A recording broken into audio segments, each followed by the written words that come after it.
Opening. The room is quiet, but it is not empty. It holds traces, marks left by earlier presence, now withdrawn. What remains suggests continuity rather than absence. Surfaces are orderly. Objects stay in position long after their use is ended. Nothing reacts, nothing explains itself. The space feels prepared for repetition. There is a sense that something has already been decided here. Not loudly, not recently, but thoroughly. The room carries the weight of earlier conclusions. Evaluation does not always arrive as a moment. Sometimes it settles as a condition. It becomes part of the environment, something the body adjusts to without instruction. The air suggests sequence. Before and after exist here, even if no one names them. Time feels flattened into records, rows, and quiet alignment. What matters is not effort, not intention, not even outcome. What matters is legibility. Everything is arranged to be readable not by the person inside the system, but by the system itself. Order exists for extraction, not understanding. The absence of people sharpens this feeling. Their presence is implied by what remains. Folders slightly misaligned, furniture positioned for repeated use, light calibrated for inspection rather than comfort. Nothing in the room asks questions. Everything here answers them. Evaluation no longer needs observers. It has been embedded into structure, layout, and procedure. This is not a place of learning. It is not a place of experimentation. It does not reward discovery. It records alignment. The room does not judge openly. It measures quietly. To be measured, something must first be reduced. Complexity becomes entries. Movement becomes intervals. Behavior becomes pattern. What cannot be reduced is not confronted. It is simply excluded. In this space, visibility replaces voice. To be seen is to be positioned. To be positioned is to be fixed, at least for a while. The environment does not rush. It waits. Observation. The environment is designed for assessment without contact. It allows decisions to be made at a distance. Information moves. People do not. What appears neutral is carefully shaped. Surfaces are plain. Colors are restrained. Nothing draws attention to itself. The space avoids distraction, so comparison can occur without resistance. Here, evaluation does not happen face-to-face. It happens through traces, numbers, notes, forms. Records assembled far from the activity they describe. The individual is rarely present. Their representation is. Their presence has already been translated into something portable and comparable, something that can be aligned with other representations. The system prefers this distance. Distance removes friction. It reduces contradiction. It allows judgment to proceed without interruption. Time behaves differently here. The present matters less than accumulated pasts. Small moments are stored, then recalled later as evidence. The sequence feels continuous, even if it is selective. The environment supports this accumulation. Storage replaces immediacy. Filing replaces dialogue. What is kept gains weight. What is missing disappears quietly. Movement through the space is minimal. The layout encourages stillness. Chairs face surfaces, not people. Sightlines end at walls, not faces. Attention is directed inward, toward documents and displays. The active evaluation becomes procedural. Each step follows another. Nothing needs to be explained because everything has been done before. The process is older than its current occupants. This repetition creates authority, not because it is correct, but because it persists. Familiarity replaces justification. The space communicates expectations without instruction. It signals how long one stays, where one sits, what is touched and what is not. Behavior adjusts automatically. There is no visible pressure, no raised voices, no urgency. Control operates through calm sequencing rather than force. The individual's role is limited. They supply information. They do not shape the frame. The criteria already exist. They wait patiently to be filled. Evaluation here is not about discovery. It is about confirmation, about checking whether something fits an existing outline. Deviation is not dramatic, it is administrative. It appears as an exception, a note, a delay, rarely as confrontation. The environment absorbs these deviations easily. It has room for them. They become part of the record, not a challenge to the structure. What is being assessed is not just performance, it is predictability, consistency, ease of placement. The system favors what behaves as expected. Over time, this environment teaches without speaking. It trains bodies to anticipate judgment, to preemptively organize themselves into acceptable forms. Evaluation no longer feels external. It feels ambient, like temperature or lighting. Always present, rarely questioned. This is how assessment becomes durable. Not through intensity, but through quiet persistence. Placement without encounter. Over time, the environment begins to shape what enters it. Not everything arrives here. Only what has already been prepared for evaluation makes it through. What remains outside is invisible by design. Before anything is assessed, it is formatted. Actions are translated into categories. Outcomes are reduced to indicators. Complexity is trimmed until it fits existing containers. This preparation happens elsewhere, but its influence is strongest here. By the time something reaches this space, its shape is already decided. The evaluation does not begin here, it concludes here. The room assumes equivalence. It treats different paths as comparable once they are rendered into the same form. Distinctions of context fade. What remains is alignment. This creates a specific kind of fairness. Everything is judged by the same surface, but the surface itself is narrow. What cannot rest on it evenly is unstable. Silence plays an important role. The lack of conversation prevents renegotiation. There is no opportunity to reframe or reintroduce complexity. The record speaks alone. The system does not ask how something occurred, it asks where it belongs. Placement becomes the outcome. Position replaces explanation. This is why the environment feels final, even when decisions are provisional. Once something has been placed, it carries that position forward. Revisions are possible, but rare. Movement requires friction. The space discourages narrative. Stories unfold over time. Evaluation prefers snapshots, a moment isolated from its surrounding conditions. What is rewarded is not growth, but stability, not learning, but consistency. Change introduces uncertainty, and uncertainty slows classification. The longer a system operates this way, the more it favors those who resemble previous entries. Familiar patterns move faster. They require less justification. Difference becomes labor. It must be explained, documented, defended, even when it produces results. The environment absorbs effort unevenly. It does not register intensity, only output that matches expectation. Energy spent outside the frame disappears. There is no malice in this. The system is not hostile. It is simply uninterested in what it cannot process efficiently. Over time, people adapt to this indifference. They adjust how they present themselves, not consciously at first, subtly, through repetition. Behavior becomes anticipatory. Actions are chosen not for their immediate effect, but for how they will appear later when reduced to record. This creates a delay between action and meaning.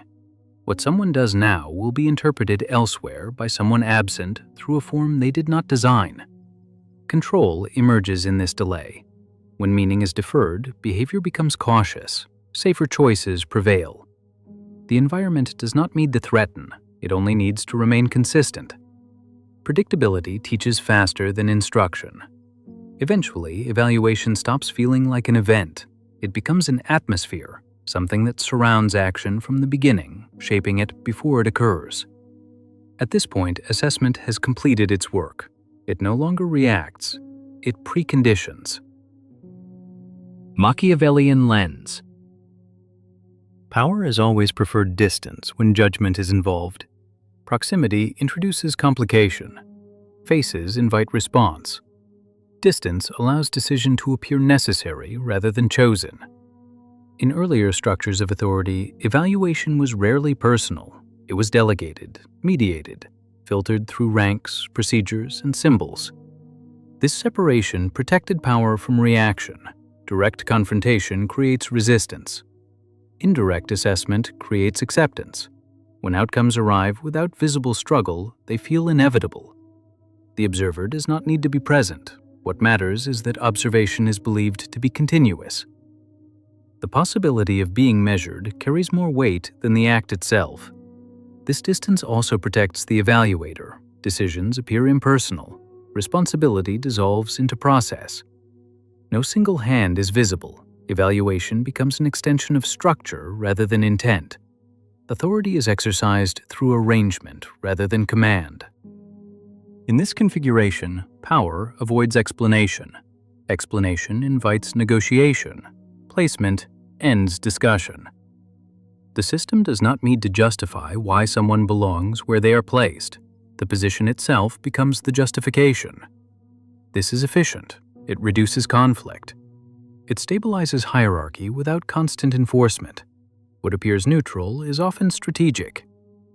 Uniform standards create the appearance of fairness while preserving control over movement. Those who fit move smoothly. Those who do not are delayed, redirected, or stalled without confrontation. The absence of direct judgment is not softness, it is insulation. Power remains untouched by reaction. When evaluation is embedded into environment, authority becomes quiet.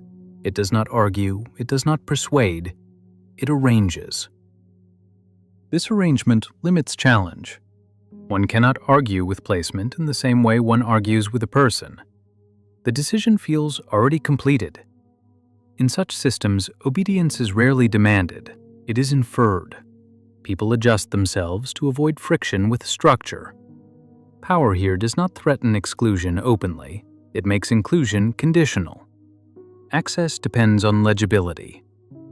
This is not cruelty, it is economy. Control exercised with minimal expenditure of force. Distance allows power to last. It prevents fatigue. It prevents resentment from finding a clear target. The structure absorbs blame. The process absorbs responsibility. Authority remains intact. In this way, evaluation becomes one of power's most durable tools, not because it punishes, but because it organizes. Modern framing, Greem. Modern systems rarely announce control directly. They present frameworks instead. These frameworks appear practical, necessary, objective. Evaluation fits easily into this presentation. It is described as a tool for clarity, for improvement, for alignment. The language is functional, not moral. What matters is not what evaluation claims to do, but how it operates. It creates visibility, it sorts, it stabilizes hierarchy without spectacle. The modern framing emphasizes process, clear criteria, repeatable steps, documentation. This creates trust in the system rather than in individuals. When evaluation is framed as neutral, resistance feels unreasonable. Objection appears emotional. The structure remains calm. Modern power prefers this arrangement. It avoids confrontation. It avoids explanation. It allows outcomes to appear as results rather than decisions. In this framing, ambition is redirected. Individuals are encouraged to optimize their position within the system rather than question the system itself. Progress becomes movement between predefined categories. Advancement is measured by placement, not transformation. This creates a subtle competition, not against others directly, but against thresholds, scores, benchmarks, invisible lines that must be crossed. Because the rules appear fixed, attention shifts inward. People monitor themselves, they adjust presentation, they anticipate evaluation before it occurs. The system does not need to watch closely. Self-regulation fills the gap. The framework becomes internal. Modern evaluation also fragments responsibility. Outcomes are distributed across metrics, panels, and procedures. No single point of challenge exists. This diffusion protects authority. Even when results feel unjust, there is no clear place to direct dissatisfaction. The framing promises fairness through consistency. Everyone is assessed the same way. But sameness does not equal equality. Context is flattened, difference becomes noise. What cannot be standardized is quietly disregarded. Modern systems do not need to exclude openly. They can slow progression, extend review, request additional validation. Delay becomes a form of control. The language remains calm throughout, professional, reasonable. There is no drama, only process. Over time, people learn where energy is rewarded. They align effort with what is visible and countable. This is how evaluation becomes efficient. It shapes behavior without command.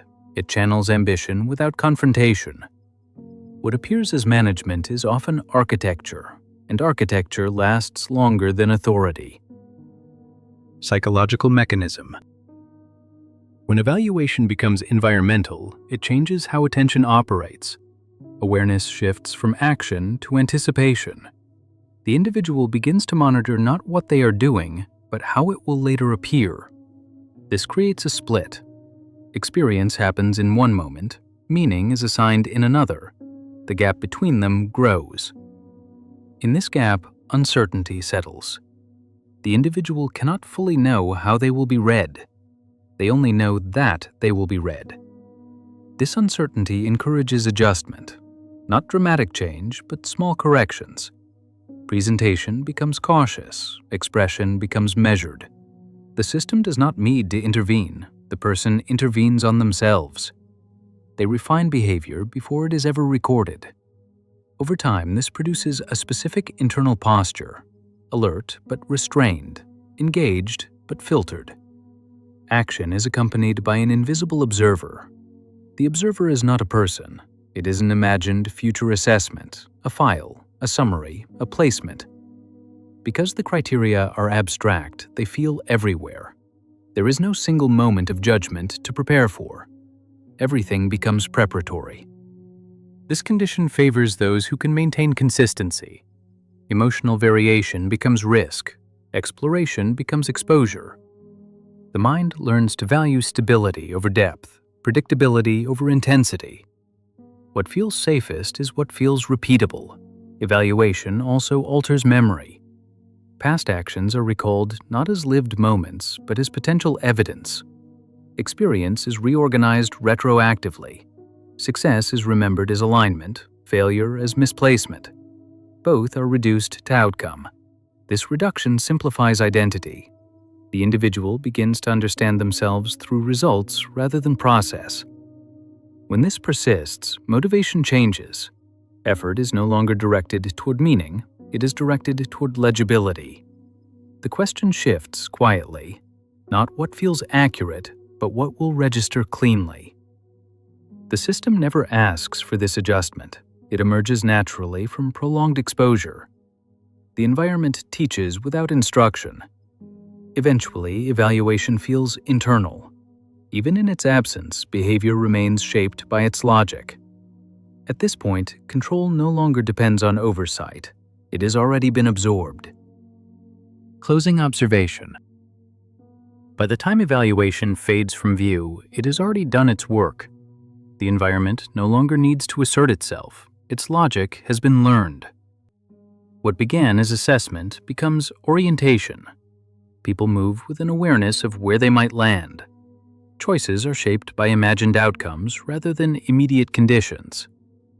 The system remains quiet. It does not correct often. It does not intervene dramatically. It simply continues to exist, unchanged, while behavior adapts around it. Placement becomes memory. Once assigned, it lingers. It follows movement into new spaces. It informs expectations before anything new occurs. This persistence gives evaluation its weight, not because it is always accurate, but because it is rarely erased. The environment never claims finality. Decisions are described as provisional. Reviews remain possible. But movement back is slow, and forward movement is narrow. Over time, attention narrows as well.